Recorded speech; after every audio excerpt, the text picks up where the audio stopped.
Welcome to Livestream Sports. I'm Ross Brand, and Livestream Sports is brought to you by Livestream Universe for everything live streaming. Check it out, livestreamuniverse.com. We also have a website just for this show. It's livestreamstars.tv. You can see upcoming guests and view replays of past shows. And on Monday at 7 p.m. Eastern, we'll be back here on Fire Talk for Livestream Stars. Margie Annalise, who works with women entrepreneurs. She'll be the guest on that show. And now to tonight's guest. Matt B. Davis is the founder of Obstacle Racing Media. You can find him at obstacleracingmedia.com, where he hosts podcasts, provides video coverage, writes reviews of different races he attends. Matt's become a leading source of information in the OCR industry. He's also the author of Down and Dirty, the essential training guide for obstacle races and mud runs, and he's been published in numerous magazines, including Runner's World and Men's Health. And he also recently launched a new podcast, Talking Docs Podcast, interviewing documentary filmmakers and subjects from those documentaries. So other than that, nothing really going on, right? I really didn't think you were going to bring up the other podcast, but yeah. So let's start there. I mean, sure. new project. What's that all about? Yeah. So, coming into this, sort of almost by accident, and we'll get into it, but just out of a passion for doing it. And I've grown it to a point where, I still have to work on it every day, but I was talking to someone, about what I'm really passionate about. And I thought, why aren't I doing that? Like, I love docs. I eat them up, and it looks like it would be really fun to do. And so why not just start it up? And I forgot. It's funny because again, I'm sure we're going to get into it, but people ask how you grow an audience, and I've been in a podcast audience, and I've been at it, 4+ years. And it's look, there's no easy way. It's one listener at a time. It's just cranking out the content. So even though I know that intellectually, when I started this new one and hey, it went up and 20 people listened, it was oh shit, this is really hard. Right. So, and I've already fallen behind. I've already not done what you're supposed to do. I've not done it every week. I've fallen behind on the social part, and I know I want to still do it. I gotta make the bandwidth to happen. And you're still doing obstacle racing podcasts? Yeah, that's every week. That's every week. That's your solid flagship thing, right? Exactly. And talk a little bit about what you do on your podcast, different kinds of shows, different kinds of segments, guests. What kind of stuff? Yeah, it's kind of the standard 1 or 2 guest show in that it's on. There's a couple ads. I talk for a little bit. I play the interview or interviews, and then we close out. I think when I started, I was kind of torn. I wasn't sure. I talked very little. I just introduced the guest, right. And then sort of as I kind of went, I found that people liked sort of what I was talking about. The thing that's been, I think, the most fascinating about the podcast in general is that we produce all this content. We produce all these articles and videos and whatever. And the podcast probably has the smallest audience, but is the most loyal fans. Wow. Meaning people come up to me at the race and say, thank you for what you're doing for the sport. I really love the podcast. I listen to it on drives or on runs. Nobody's really saying, hey, that was a great race review article. But clearly that stuff is consumed much more. But I just think there's something about the podcast audience that you reach people in a way that works.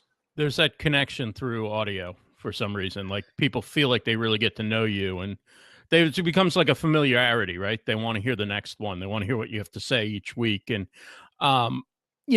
your story is kind of a great case study, not only for the sports industry, but for anybody who's passionate about a niche, business or industry, and wants to kind of follow their dream and do something with it. And can you talk a little bit, how you started in 2012 with a podcast and a blog, and how that's grown now into the obstacle racing media empire with right.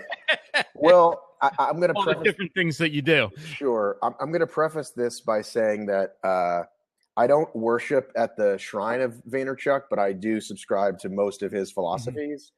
And I was fortunate in that I got guidance from someone. I didn't know that's what you're supposed to do, but that's what I did. Meaning,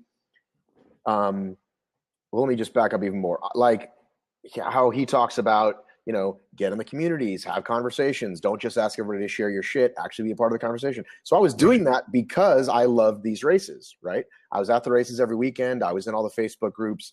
Everybody knew me as that guy. So they knew they were getting the real deal. They weren't getting somebody pretending to be something he wasn't, right? Right. So when I started the podcast, honestly, for fun and for free, I had another business. I had a staffing company, which I hated at the time. And I didn't know how to get out because, it was my only form of income, and, I don't have a degree in anything. So I started this podcast, and I sort of immediately became that guy. I was in early, which is also super important, right? So people were like, oh, this is, I was producing content. And then I had a partner who helped me launch the website who said, look, there was other sites that were like calendar sites and we're already getting more traffic. And he said, don't worry about those guys. You're going to win the long game on consistent quality content. So I know that's what Vaynerchuk says every day. And that's just what we did. So, I can't say we produce something every day, but we just started cranking out the content. And then, that I would start to get a phone call, whether it's a race or a product or, just, hey, you seem to be this guy to talk to about this. And that's how it happened. Right. And how's, like, if you look at the media that covers obstacle course racing, what else is out there? I mean, we have one real competitor and then a bunch of, people doing it out of their basement. And as this is how I explain it. If you look at most people's blogs, whether it's about running or gardening or whatever, if you look at their blog, they've got about 8 months worth of posts, right? Maybe they're pretty consistent. Then a year goes by and they say, sorry, I haven't been doing this, but I'm back now.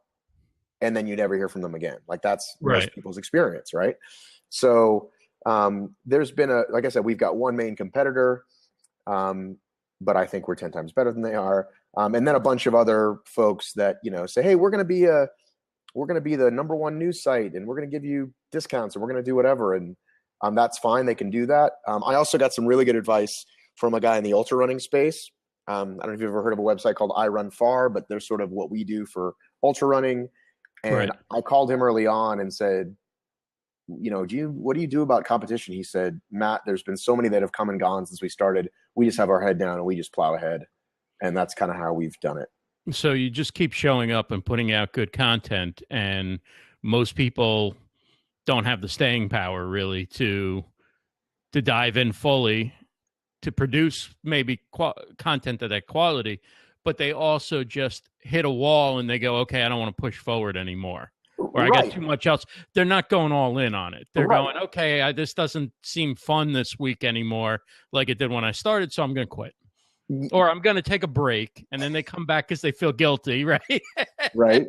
And so they put a few blog posts up, and then they go, it's still not any more fun than it was when I hit this wall last time. So goodbye and good night. And exactly. And I think it's because, like, if it, I'm sure that anything can feel like a drain or a job, right? If you're not passionate about it, right? Like you're like, oh, I don't want to do this, which is how my staffing company felt. Like I was so happy to not be working for the man, but at some point I just didn't want to get out of bed and do that. Whereas this, I can't say I'm inspired every single day, but the times that I am to crank out an article or to interview somebody cool or whatever it is, like this past weekend, I was in Vermont for this special race and we were kind of the only ones let in there. And I actually did it all on Snapchat because signal was very weak. So I couldn't do Facebook Live or Periscope. So I would just save all the snaps and then run back, like a mile back to get signal, and I would do it.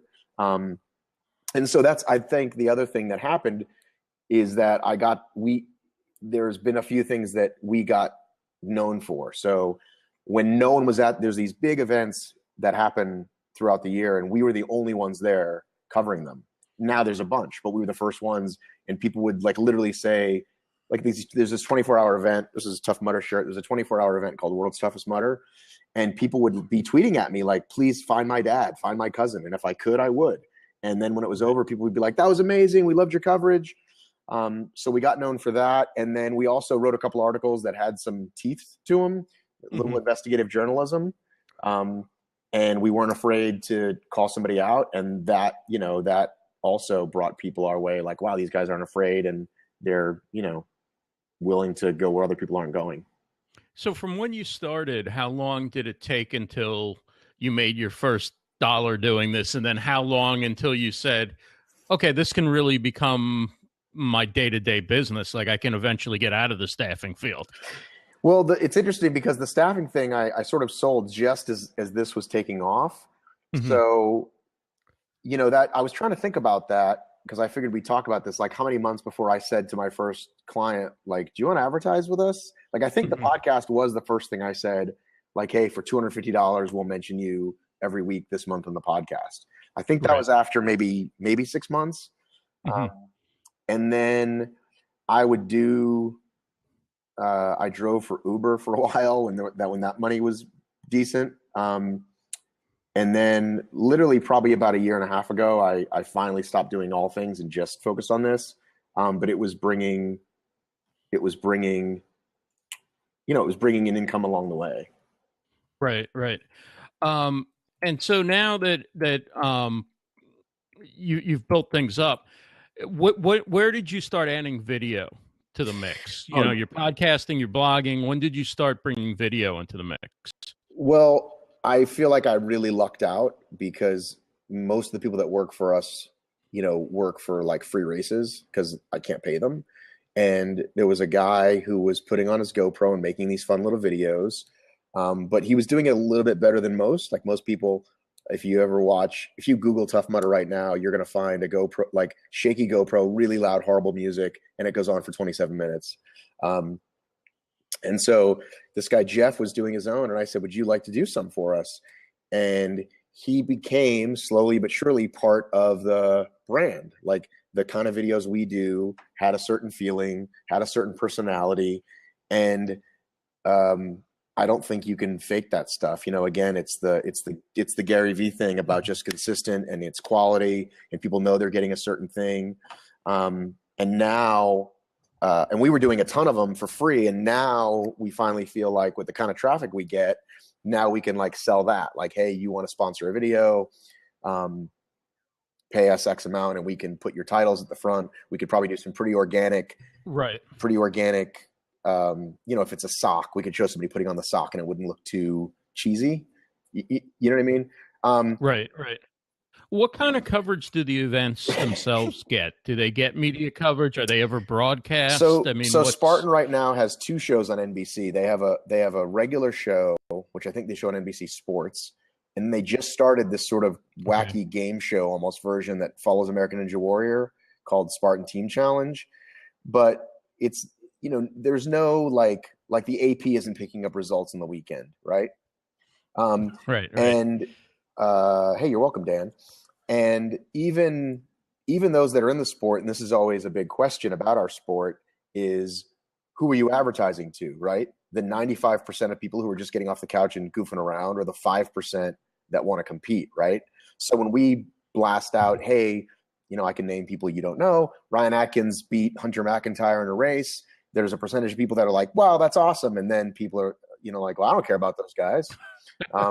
You know what I mean? So it's a little of both. I think early on we were actually a little too much on the what they call elites because that's what's newsworthy, right? Like every week there's a race and every week there's a winner. So that was newsworthy. And then we kind of realized like, okay, like we need to prioritize more, you know, just regular gear reviews and regular content because that's not what everybody wants. Jason Bates says, I'm looking to get into the Spartan type races. I'll tell you what I tell everybody, sign up. Like just throw the credit card down and sign up and then figure it out afterwards. Because if you wait until you're ready, you'll never be ready.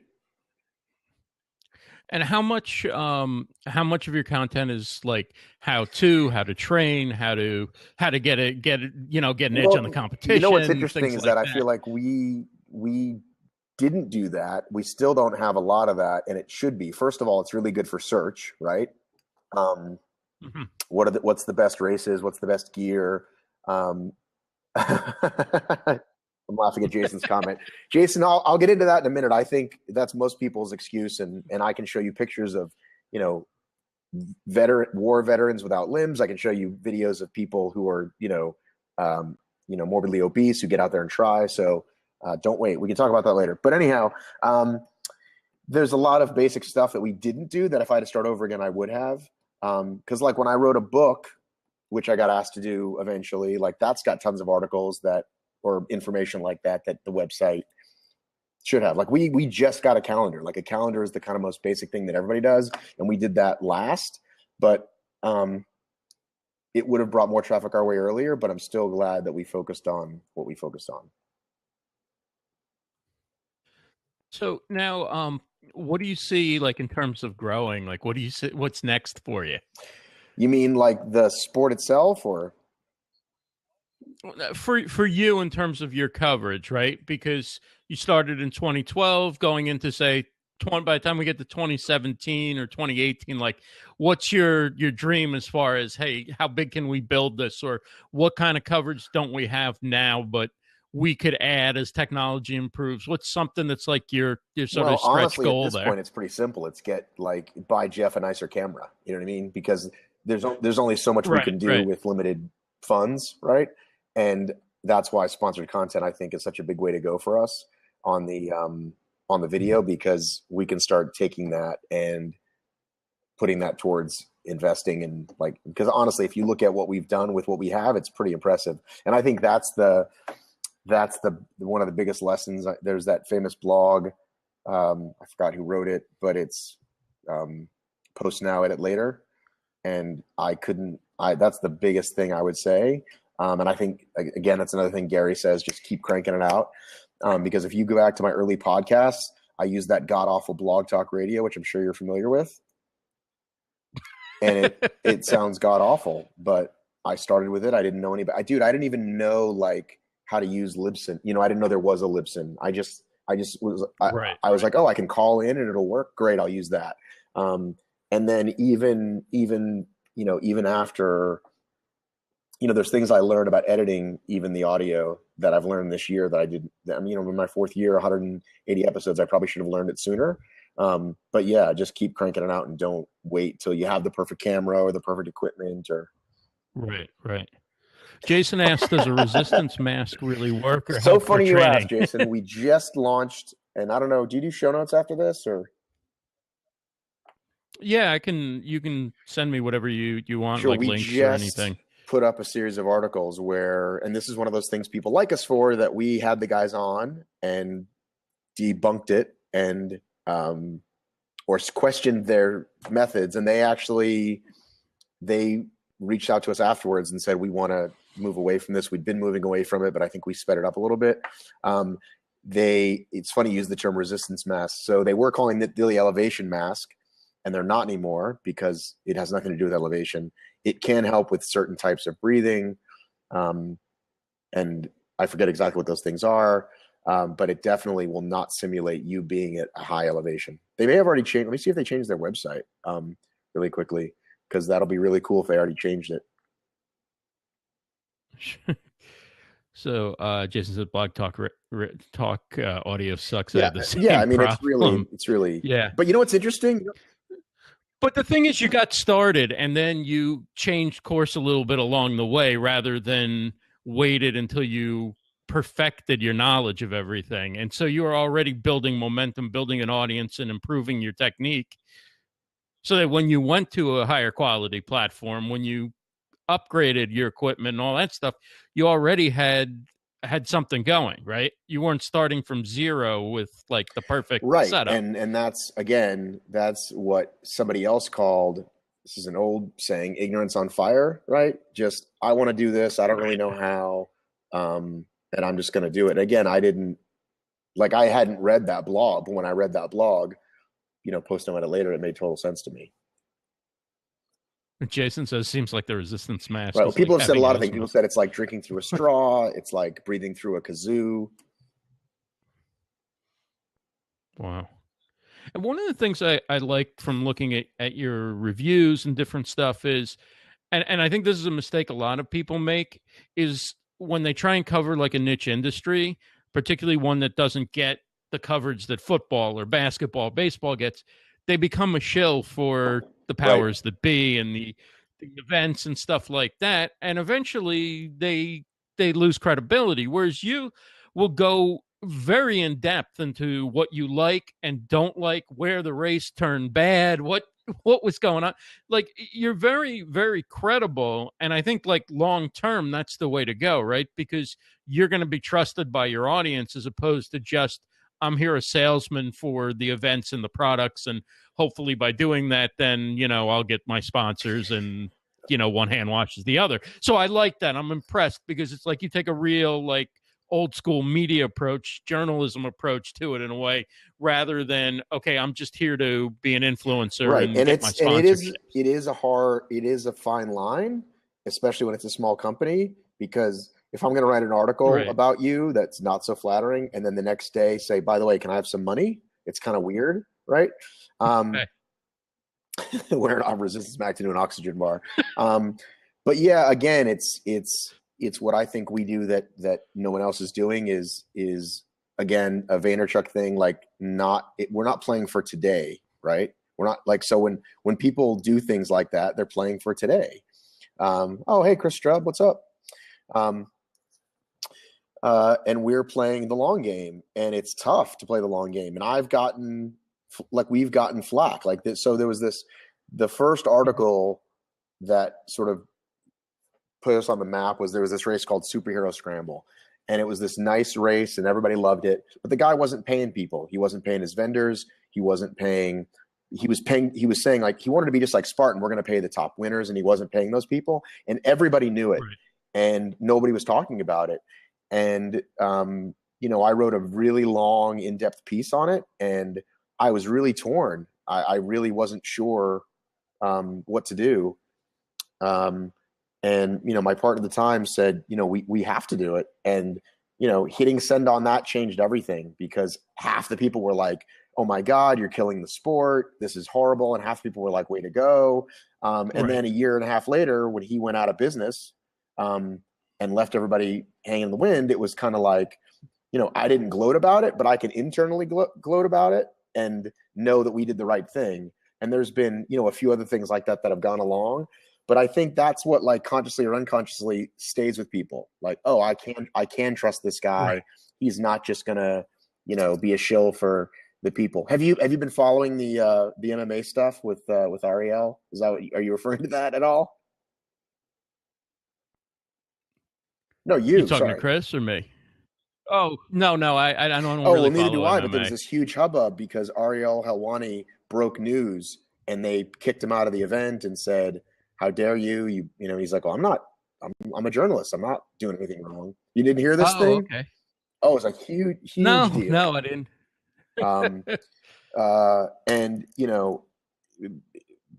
he's, they're saying the UFC is saying like, oh, we spent millions of dollars on this preview and it hurts the fans. And that's always, the straw man is always, I always tune you out. Bad for the sport, hurting the fans, like, forget it. Right.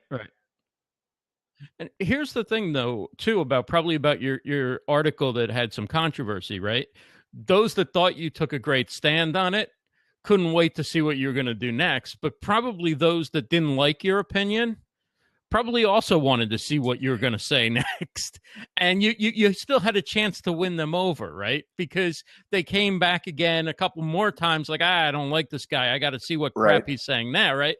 And then they start listening and they start reading, and perhaps they start liking what you're doing, or they see other things of interest on your website. So it sounds like, I'm just guessing here, but I think that's a way, by putting yourself out there a little bit, that you can win over not just the people who agree with you, but even the people that disagree with you have a reason to come back, because it's not just the same party line that they can read everywhere what's else. Interesting is that I found that sometimes, much like politics, people dig in and that's what they're going to think, right? If they're a homer for a certain person or a certain race, no matter what you say is going to change that.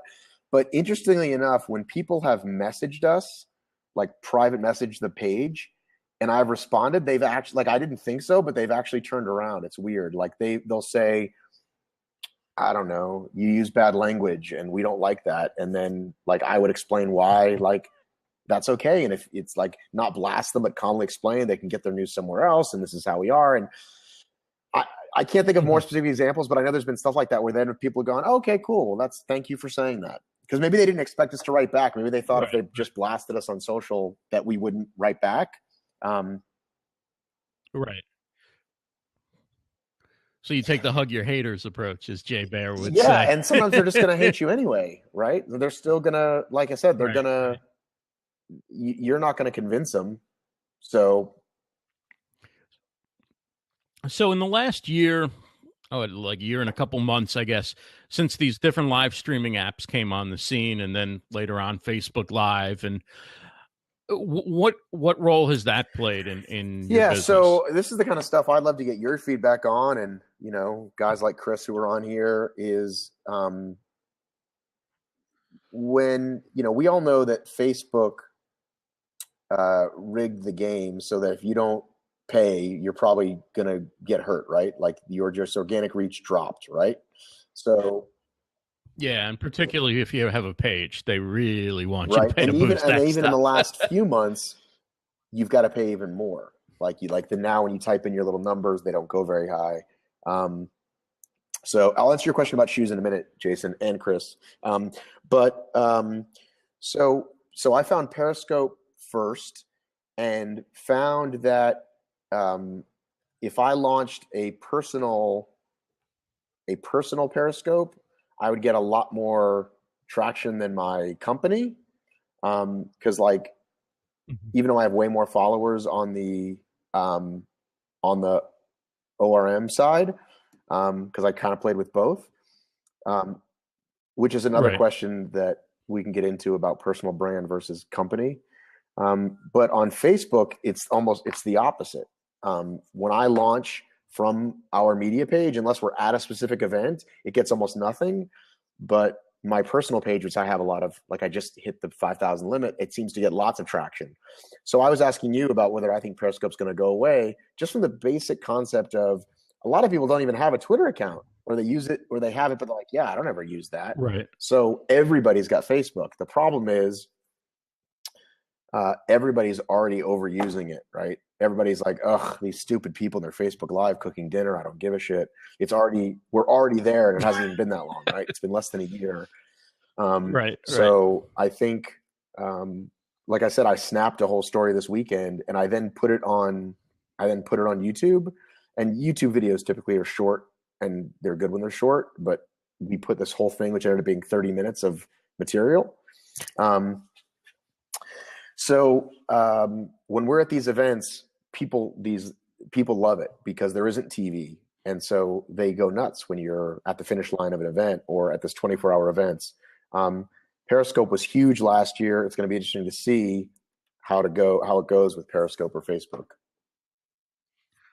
Well, what's interesting, I think, is that for a lot of people, particularly people who don't have a business page and see Facebook as just a place to share with friends and family and their sort of their inner circle, right? I think that a lot of those folks will, if they go into doing live streaming in a sort of one-to-many fashion, may pick Periscope because Twitter's where they kind of connect with people outside that circle, right? Where they connect with people for business purposes, to learn things, to participate in Twitter chats, whatever it is that they're interested in. I'd be interested, Chris, also what you think of this. Feel free to throw it in the chat. But I think so there can be different uses of it. Of course, what we're doing here is eventually, Brad mentioned, the interview kind of thing is going to eventually come to Facebook. And that's going to change the game because people are going to start doing more content that they're going to want to get, not just within their network, but beyond it. So people might start changing how they approach video on Facebook. But for now, a lot of people who don't have, business presence on Facebook are just looking to share stuff with family and friends.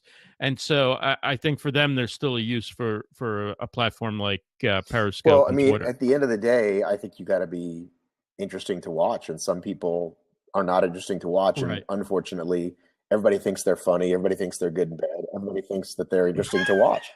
And they're not. Right. People tune out. Yeah, I mean, I think when it comes to media, you got to pick what your strengths are, right? I mean, you know, everybody's got like I don't like to do the one to many thing. I don't like to take a cell phone like when I'm out and about. I just want to do my own thing and be left alone, right? But I enjoy this, tremendously. So okay, that's what I'm going with, right? Other people hate doing this kind of stuff where they feel very uncomfortable in these kind of conversations, but they love showing you, the day to day moments from their life or capturing an event or a speech or something like that. So I think there's different ways people can play with live streaming, and we talk about it like it's all one thing, but really there's a major division between people doing it, on the go and capturing a moment and things like that, and then people doing more broadcasting with it, Yeah, right? for sure. I mean, I don't like my show isn't like this, right? Like if I have an interview with someone, even if we do it over Skype, I don't turn on the video because it just slows the speed down. Because that's just not the show I do. Right. It's just for podcasts and audio is super strong. I had a friend who actually launched a video show and I said, it won't cost you anything else to just push it to a podcast, or it's really cheap, right? $15 a month through Libsyn. And people, and much more people are going to listen Right. to a 30-minute show than are going to watch a 30-minute show, I think. And so, he's done it and it's grown into this cool podcast and he's happy he did it. Yeah, more people are going to download a podcast. Very few people are going to download video, even if that option exists. So, with a podcast, they're not relying on like Wi-Fi or cell coverage or whatever. They can just take it on the go. They can listen to it, wherever they are. So that's a big benefit, I think, of podcasts, and something maybe I should Well, consider but I mean, too. but clearly this is your platform. Like if you're going all in on the interview Mhm. show and like real programming, like I heard, okay, this is who's coming up next. This is who's, on at 10 o'clock. Like this is what you're all in on. So it's a different thing than just a weekly podcast. When I started out and the guy who helped me build the website said, look, go all in on the content, game. And that's what we're going to do. I thought you either did that, like if you look at our site, it's really clean, it's really pretty, um, Mhm. and then you look at like a shitty site, like an affiliate, it's all affiliate link sites. I thought that's what was existed in the world. I literally didn't know. This is a great example because I just posted this link. I literally didn't know you could write an article called Best Shoes for Obstacle Racing and make money on that article. That's just by adding a few Amazon links. Like I honestly didn't know that. Um, so I didn't start that until like 2 years into it. So there's certainly a tasteful way to write articles and include Amazon or other product links that you can have the best of both worlds. And I didn't know that you could. So do that if that's one of your goals, is to make money on the internet. You just link the product. You have it linked to Right. your affiliate link. You mentioned Right. As somewhere in long as the the article's article, legit, right? Like we're not just saying these are the best shoes in the right? world because, it's like, here's, I want to have a link to it. You do the linking off of the content. Like you choose the quality content and then you link. You don't go, okay, I think I can make money off of this shoe. Let me phony right, up which an is, of course, article. is what a lot of people do. And I didn't, like I said, I didn't know there was any other way. Right. So yeah, so the best way to train for a Spartan race, you want me to answer that question? Yeah, Sure. yeah, definitely. Really keep it simple, is whatever you like to do is what I suggest. If you're someone who likes to go to the gym and push weight around, do that. I don't like that. I like to go for a run. So I go for runs and then I do what they call just body weight exercises, push-ups, pull-ups. You can do burpees. You can, like if there's a park near you, and you can do monkey bars. You can also buy my book, which was mentioned earlier, Down and Dirty, The Essential Training Guide to Obstacle Racing and Mud Runs, available on Amazon and at Barnes & Noble. And And find fine booksellers booksellers near near you. you. But yeah, it's what we talked about earlier, is not waiting, not waiting till it's too late. Till you, like what I tell people, which I'll tell you, Jason, like I'll get you in for free. That takes away everybody's excuse. Tell me where you live. We'll talk offline and I'll get you a code. And that's usually what I do because I want to get people into it. How long were you participating in races before you Like actually like started like right started blogging away. about it? My first race was February 2012. I started training in December of 2011, February 2012. My podcast launched in June of 2012. Were you participating in No, other sports? Were you like an athlete growing up, no, or I was you kind of came to average this? average softball playing dad is how I would explain it, right? Like I was Right. never obese, but I certainly could have lost. Like if you look at old pictures of me when Facebook says, "Here's a picture of you 6 years ago," my face was a lot bigger. Um, and I was just your average softball playing dad. And honestly, like my wife has to remind me, like, remember how stupid you thought it was when people went running? You were like, why would anybody do that? So what you do? You train by running, but just running on clean. You don't run in the mud to train, do you? I like to Or do find you? trails wherever I can. It's more fun to me than running on cement. Um, so yeah, like if you can find trails where you live, near where you live, I recommend that because it's also better. Like you're going to be more prepared than just running on street all the time. Um, And how long do you think somebody should train for? Like if they're not, they haven't been training or anything like that, and they go, okay, I would like to try this. How many months or I would weeks say should if they you're give going to run themselves like to a get into basic shape for it? Spartan sprint, which is 4 to 6 miles, if you get up to where you can run 5 miles, and you'll be fine. So, if you're running Hmm. a mile 3 times a week and then bump that to two, and then you can eventually get to five, you'll be fine. So you're talking a No, few like months, maybe, weeks. Yeah. like Ross, weeks. Okay. you could do the couch to 5K thing in like 6 weeks. Like it's not. You ever heard Couch that to before? 5K. That's all the No, I rage. That's like all the that. rage. I like that. Whoever cornered that phrase like is making money. Um, See, hey Will Hicks. Will's been a long time podcast fan. Will says just sign up. You'll figure Oh, it out when you cool. get there. And that's the thing that most people Yeah. think. They think you got to be super fit. They see pictures of like shirtless dudes, and they get out there and they go, "Wow, that guy's in worse shape than me." Um, and so yeah, not months. I would say weeks. Like if there's a race, 2 months from now, sign up. 3 months, even better. But yeah. And how many participants do you get at races? I guess it varies by region and all It that varies kind by of company. stuff. So But Spartan and Tough Mudder Mhm. are the biggest, and they get Spartan on any Right. weekend gets like between 6 and 10,000. And in 2012, 13, Tough Mudder and Spartan were getting like 10, 15, 20,000, these massive weekends. Now it's a little bit smaller. These smaller like local mom and pop races will get like 1,000 people. Cool. Cool. So were a sports fan growing up? Were you like listening to sports media, sports radio, watching sports on So TV? here's what's really interesting is that when I was a young man, I like honestly my heroes were Howard Cosell and Bob Costas. Like honestly, like Wow. Bob Costas used to have a show on Westwood One I used to listen to. I don't know if you remember that show. It's like a baseball show, right? Sunday And nights or and he had that show later.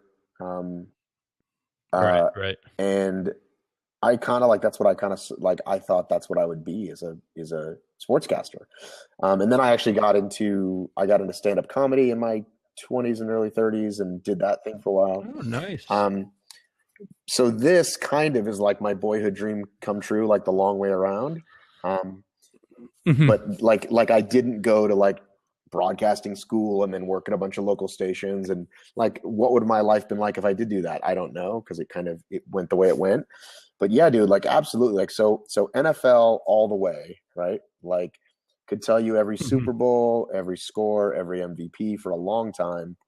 uh A Patriots well, fan? Patriots fan, but also just NFL, dude. Like with the game, and this is before Right. fantasy, right? Like fantasy now, every game is Hmm. interesting, but before fantasy, there's no reason to watch, Green Bay, Tampa Bay, other than you want to watch John Madden and Pat Summerall, right? Um, Right, right. so I'm guessing we talked before. We're about the same age. Like you grew up watching all that stuff, right? Yeah, And so the rest of the year, absolutely. I'd watch sports. I'd always watch the World Series. I'd always watch the NBA championship. But like I didn't. But like I lived and died with football, and I still do. It's the one sport I still hang on to. I barely kind of watched the other sports. I watched Game 7 of the NBA championship because it was Game 7. Oh, it What an was awesome phenomenal. game. Um, but yeah, I'm I'm one of those like I can't wait for football season to start. So, are there elements from the way the big four, football, basketball, hockey, baseball, are covered either in the media, online, games, whatever it is, that you've said, okay, that's an element I want to bring into the way I do things? Like, there must be some influences you have from things you've seen that you go, okay, that would work. And then there's probably some things you go, okay, that's good for that sport, but it's not going to work in what I'm Well, doing. again, I think it comes back to being genuine and having genuine people work for you that aren't just, that aren't just homers and that aren't just, um, Mhm. because there are people that do that, and I have friends that do that write blogs, and they go, "Yeah, I'm never going to touch these subjects because that's not what I do. That's what you do, and that's what people count on us to do." Um, but yeah, I mean, I certainly want to be looked at. And I'm trying to think of a comparison, but it's like there really isn't anymore, right? Like nobody has any balls. Everybody's in bed, right? ESPN is Right, completely right. in bed with everybody, which is why I like. Are you a PTI fan? Yeah, yeah, They're I the watched only that. guys I trust, honestly. Like talking heads to me are a bunch of idiots. I can't like I can never watch Stephen A. Smith or the guy he's with or Rome or any of those guys. They all like they're experts on Mhm. everything and they're just assholes. Are we allowed to curse on here, by the way? Yeah. I mean, it's a family show, but I'll Okay. bleep it And out later. No, it's and fine. and Mike and Tony, I love them because they admit they don't watch soccer. They admit they don't watch hockey. Tony doesn't even admit he admits he goes to bed if it's a West Coast game. Like they don't pretend to be experts in everything, and they call out. Mike especially, calls out ESPN. The worldwide leader Mhm. for pushing these stories forwards and being about Tim Tebow all day for a year when they don't need to be. Right. Um, so yeah, I think the things that you've touched on, an unbiased, trusted source. Will Hicks asks, have you guys talked about OCR So on yeah, we TV talked yet? about it a little. Will he asked if any of it was on television, um, and we talked a little bit about the new Spartan show. Um, what I want, like, I know how people in our community feel about the shows. What I want to know is what other people think. And you can try to go to Twitter as a way to like search hashtags, but like, what am I going Mhm. to do? Knock on doors? Because like in our communities, people are talking all about it. It sucks. It's great, but I want to know what the average person thinks. Does it make them want to do a race? Does it make them interested in doing a race? Does it make them interested in people, their friends who do a race? And it's kind of hard to find that information. I imagine that covering races is going to be something that would be really hard for a small business, right? You'd need a variety of people scattered all over the race and at different points and set up like to try and do it on TV live is got to But be a see, big here's the thing: challenge, is that right? there's so many sports that nobody's watching. Like if you watch Versus, okay, and you Mhm. see, from fishing to dune buggies to all these sports, and they have sponsors, right? You'll see it on the cars, you'll see Right. it on signage, you'll see it in the shows. Like clearly somebody's watching those shows and somebody that has money thinks we should get behind this. So the fact that we can't really get a groundswell around OCR to me is surprising because it's I think more interesting to watch.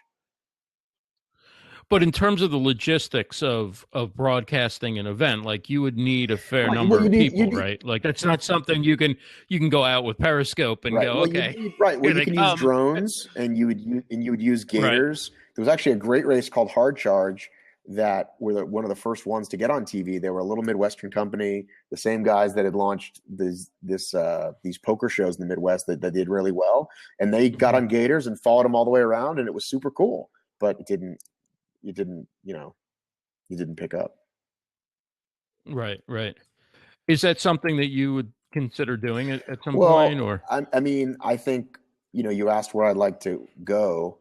Um, like, there's been a couple of shows, and I should be I should be the color commentary guy. I mean, I think I'm the there perfect you guy go? for it. And so it kind of made me smile that on this recent Spartan team show, they picked two guys. One's a pro football player, one's a soccer player. So they certainly have more Twitter followers than me. But are they interesting to watch? Does anybody Mhm. care? Because they don't really know the sport. So I think that day's coming But for me. But you mentioned that. I think that's a great opportunity that'll come eventually because you've got real expertise on it. You've been covering it for a long time. You have a good voice. You have a good presence. Um, your time will come, Well, I think. I mean, there aren't 100 options if they want to go into the media, right? To pick who have, who have the different elements that you have, Right. right? And from your lips to God's ears, as my grandmother would say. And yeah, it's interesting because, those guys that got chosen from a production company's mindset, right? Like they're not looking out, they're like, okay, we got to do this. Let's send out the call sheet to the casting company. I mean, you know what I mean? So, and they got people. Right. Let's get a Right. big name in here that'll Right. bring the viewers. But this is a niche market which people are passionate about and know a lot about, so they can see through a phony Right. in So, two for seconds. example, on the other Spartan show, they had Christmas Abbott, really attractive, apparently well known in the CrossFit world, but not an OCR person. Like, why not me? Why not me instead of Right. her? Sorry, Christmas, but like clearly. So yeah, I think my day is coming too. So I just have to keep being. And that, again, That's cool. Well, good luck with that's that. the patience thing that again, that our buddy Gary talks about is like, look, you just got to hang in there. So that's what I'm doing. Right. Right. Have you seen Gary speak in I haven't. person, He or? was here for one of the bazillions, uh, conferences that there are, and I was going to go that day, and I didn't. I mean, if I could get like 10 minutes to pick his brain, I would feel really. And I've asked a few questions on the show, and I haven't got on yet. I'm kind of bummed about that. So I think I've asked good questions. Have you talked to him? Did you have him on here? I haven't had him on. I did see him speak a couple times and got to chat with him for a second. I mean, it was like a quick second. I mean, there's so many people wanted to talk to Right. him and everything. But seems like a good guy. I mean, he's very busy, but just so sharp. Like when it comes to business, just such a sharp mind on Yeah. things. And a lot of people take his message and they pick the wrong Right. things out of it. And he's got a lot of imitators. And sometimes I feel like he must think, God, they're just taking it wrong. They're doing the Well, wrong thing well, that's what's with interesting, it. dude, But is that I like through watching Gary and through like Snapchat and stuff, like I found like, oh, here's these other influencers, and they're all either trying to be Gary or just not interesting at all. And I'm like, these people are like I had to unfollow them on Snapchat. Are you big on Snapchat or no? I use it, but I don't love it yet. Because you like doing this way. You don't like the one to many thing. You like it more. You like the one to one. I mean, some people use it just as a messaging app, but I don't know. I don't like really doing the story stuff yet. Maybe I will. I like watching what some people do. There's some funny people on Right. there that I Well, follow. again, what's interesting is we were talking about like what people watch on like either Periscope or Snapchat is that like I did start using the ORM channel as my personal channel, um, and like showing like my kids and stuff, and that's the stuff that like people love. Like you wouldn't think but sometimes that's the stuff that people like, oh my God, that's hilarious. Whether they have kids or not. Right, right. And it has nothing to do with a race. I can only be at a race on a weekend. During the week, I'm walking around, I'm on a run, I'm eating stupid food, I'm sweating. But if people like your personality, then they like your personality. So, Right, right. And it gives them a view kind of behind the scenes, right? right, Like it's beyond what they're used to seeing and they like right, access. exactly.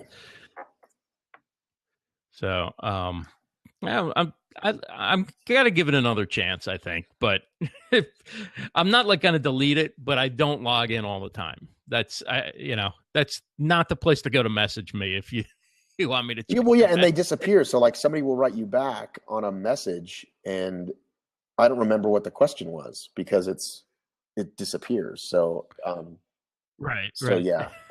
But no, if it wasn't for Gary, I would have never gotten on Snapchat. I was like a year ago, I was like most people, like, nope, it's for kids, blah blah blah. And now I'm really glad that I dove into it because now we're crushing it there. Yeah, yeah. What other platforms? You can't be everywhere. What are the platforms that you put most of your attention on? So, Instagram, we doubled down on probably a year ago. I found a guy to take over that for us, and who again like has his own sort of take on things. And again, that's what I feel like. I Hmm. said, I feel like you just kind of get lucky if you find the right people for the right thing. His voice is not my voice, but it fits into ORMs, and his sense of humor is good. So right Right. now, the biggest, I mean, obviously, we're pushing our content through Facebook, but mostly to the communities, right? Like either I'll publish it in one of these regional groups or someone will. Um, but our page itself won't necessarily get, like once in a while something gets really hot and gets shared without us doing it. Sometimes I like to just test it out. Like, okay, let me post this article once on our page, see if it catches fire. But even then, I kind of almost can't resist. Like, well, let me just put it in this one group and then watch our little live analytics go up. But all over Instagram, all over Snapchat. I'm on Twitter, but somewhat inconsistent. But we actually have a Twitter chat that someone started. Will is usually on it, and it hasn't really picked up much traction in our space. How long I have think you he's been been doing it? it a few months now, and it's kind of the same few people. And yeah, I don't know if we're too late or. I don't know if you're too late. I don't know. Like it's been. It's tough. It's tough now because live stream people are going right to video to do stuff, and some of the Twitter chats have been around for like five, Right. 6 years. That just have such a huge That's what I mean built-in by too late, audience is now. that like I know there's like this other running website there's a few run chats and they're huge, but they've been doing it for years. And again, it's like I don't have the bandwidth for it. So I personally focus Right. on Facebook, Snapchat, and Instagram. Cool. Well, it's great having you on. We're up against the top of the hour. Thank you so much. It's obstacleracingmedia.com, Matt B. Davis.